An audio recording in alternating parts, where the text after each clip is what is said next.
Udara merupakan unsur yang sangat penting bagi kehidupan manusia.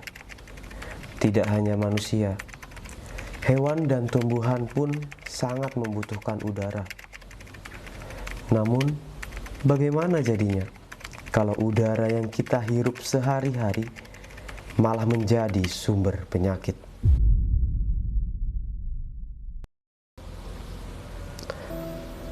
Badan Kesehatan Dunia menyebutkan 90% penduduk dunia menghirup udara dengan kualitas yang buruk. WHO mencatat, setiap tahunnya ada 7 juta kematian. 2 juta kematian ada di daerah Asia Tenggara yang disebabkan oleh polusi udara di luar ruangan ataupun di dalam ruangan. Bagaimana gereja menanggapi keprihatinan mengenai polusi udara ini? Kita saksikan video selanjutnya.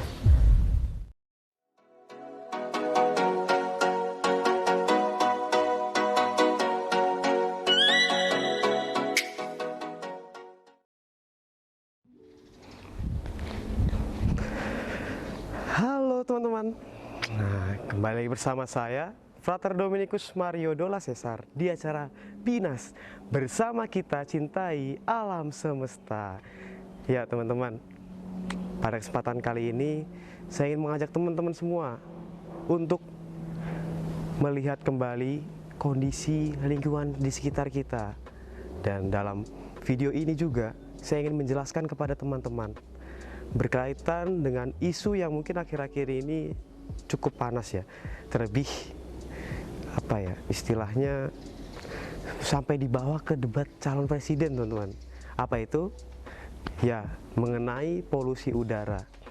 Nah teman-teman, polusi udara mungkin menjadi masalah turun-temurun ya teman-teman ya, terlebih khusus perkembangan zaman yang semakin maju tentu akan menuntut teknologi yang semakin mumpuni dan mutakhir, dan tentunya juga pada kenyataannya tindakan-tindakan manusia yang demi kemajuan teknologi itu malah membunuh, menyerang lingkungan sekitar kita, malah merusak lingkungan kita yang ada di sekitar kita bersama.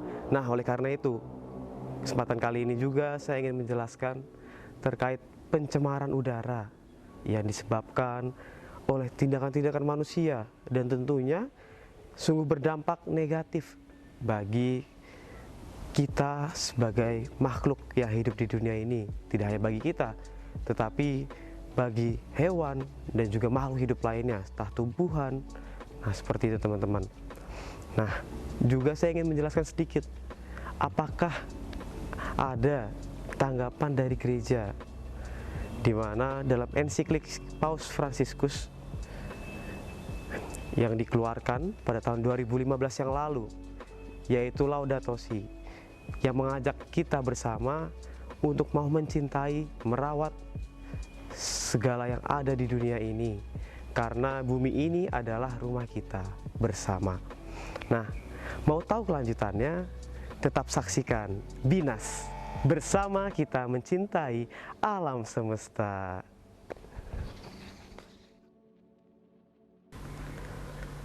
Udara adalah gabungan dari berbagai gas yang tidak berwarna, tidak berbau, dan selalu ada di mana-mana sebagai salah satu komponen abiotik yang lebih dikenal dengan istilah atmosfer. Udara yang dihirup oleh makhluk hidup terdiri dari banyak unsur dan zat, yaitu 78% nitrogen, 21% oksigen, dan selebihnya adalah gas, bahan cair, dan bahan padat yang halus. Udara sangat penting karena banyak unsur yang sangat dibutuhkan oleh makhluk hidup melalui udara, seperti oksigen. Seperti yang kita tahu bahwa oksigen digunakan oleh makhluk hidup untuk bernafas. Udara itu sungguh bermanfaat melalui segala unsur yang ada di dalamnya. Namun, akhir-akhir ini sungguh memprihatinkan bagi kita bersama bahwa udara yang kita hirup semakin tidak sehat. Pencemaran udara merupakan masuknya sumber polusi atau polutan ke lapisan udara. Menurut United States Environmental Protection Agency, terdapat indeks dan skala ukur bahwa udara pada suatu daerah bersih dan layak untuk dihirup atau tidak. Skala ukur tersebut adalah AQI atau Air Quality Index.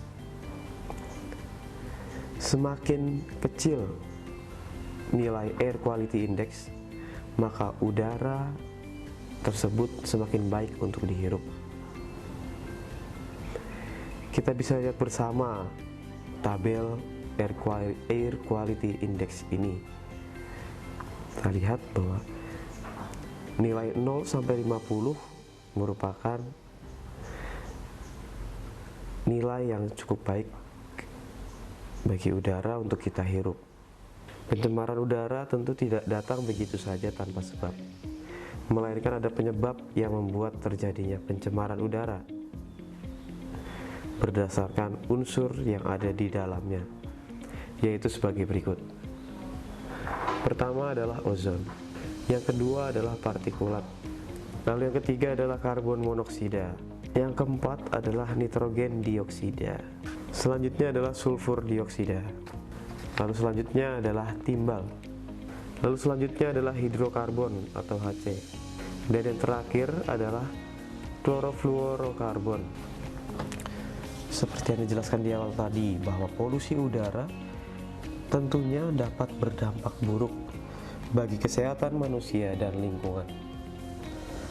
Ada beberapa dampak yang terjadi melalui polusi udara, entah terhadap manusia ataupun terhadap lingkungan, seperti penyakit pernafasan, penurunan kesehatan dan kemampuan mental anak. Selanjutnya adalah penurunan kecerdasan anak. Lalu juga dapat mengakibatkan pemanasan global tentunya. Sebab pemanasan global disebabkan oleh emisi dari zat-zat pencemar seperti CO2, metana, dan oksida nitrat. Selanjutnya adalah kerusakan lapisan ozon yang disebabkan oleh klorofluorokarbon. Lalu selanjutnya adalah akan terjadi hujan asam yang disebabkan oleh sulfur dioksida dan juga nitrogen dioksida. Lalu selanjutnya adalah dapat menghambat tumbuhnya tanaman-tanaman. Dan terakhir adalah dapat menyebabkan pengikisan bangunan. Setelah mendengarkan sedikit penjelasan mengenai udara, pencemaran udara, lalu juga apa yang menyebabkannya, dan juga tentunya dampak yang terjadi melalui pencemaran udara. Lalu kita akan mendengarkan juga nih penjelasan dan tanggapan gereja yang tentunya tidak tinggal diam dalam melihat kenyataan akan keprihatinan kita bersama, yaitu pencemaran udara atau polusi udara di dunia ini. Di dalam ensiklik Paus Fransiskus yang dikeluarkannya pada 24 Mei 2015, yaitu Laudato Si atau Terpujilah Engkau, Paus Fransiskus hendak sedikit mengkritisi, juga menanggapi perihal perilaku manusia yang menyebabkan kerusakan alam, dan juga bagaimana Paus Fransiskus yang mengajak kita semua sebagai umatnya untuk mau mencintai, merawat, dan juga melestarikan lingkungan yang ada di sekitar kita. Karena bumi ini adalah rumah kita yang perlu kita jaga, perlu kita rawat selalu, dan kita cintai tentunya. Lantas, melalui pernyataan-pernyataan ini, solusi apa sih yang hendak disampaikan oleh atau hendak diajukan oleh gereja melalui ensiklik Laudato Si ini? Sekiranya ada 2 poin atau 2 solusi yang ingin Paus Fransiskus berikan atau ajukan dalam menanggapi isu lingkungan hidup ini. Pertama-tama adalah pendidikan sebagai perjanjian antara manusia dan lingkungan hidup. Paus Fransiskus mengatakan bahwa pendidikan terkait ilmu alam dan lingkungan hidup kerap kali hanya dilakukan secara teori saja, tanpa diaplikasikan di dalam kehidupan sehari-hari. Ia mengatakan bahwa hubungan yang terjadi antara pendidikan yang tepat dan pelestarian lingkungan tidak boleh diabaikan, karena keduanya saling melengkapi.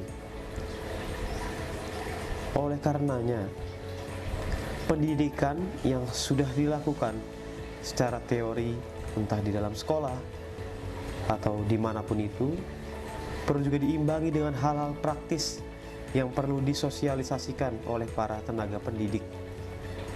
Solusi yang kedua adalah pertobatan ekologis. Tentunya sebagai seorang imam, saran yang diberikan juga tidak akan jauh atau tidak lepas dari segi rohani dan spiritual. Bahwa di poin kedua ini, Paus Fransiskus menekankan kita untuk semakin sadar untuk melakukan pertobatan ekologis. Pertobatan ekologis dilakukan dengan maksud bahwa segala hal baik, terlebih perawatan lingkungan, pelestarian tumbuhan dan hewan, kebijakan dalam menggunakan alat elektronik, dan lain sebagainya itu merupakan bentuk atau sarana rekonsiliasi atau pertobatan umat manusia.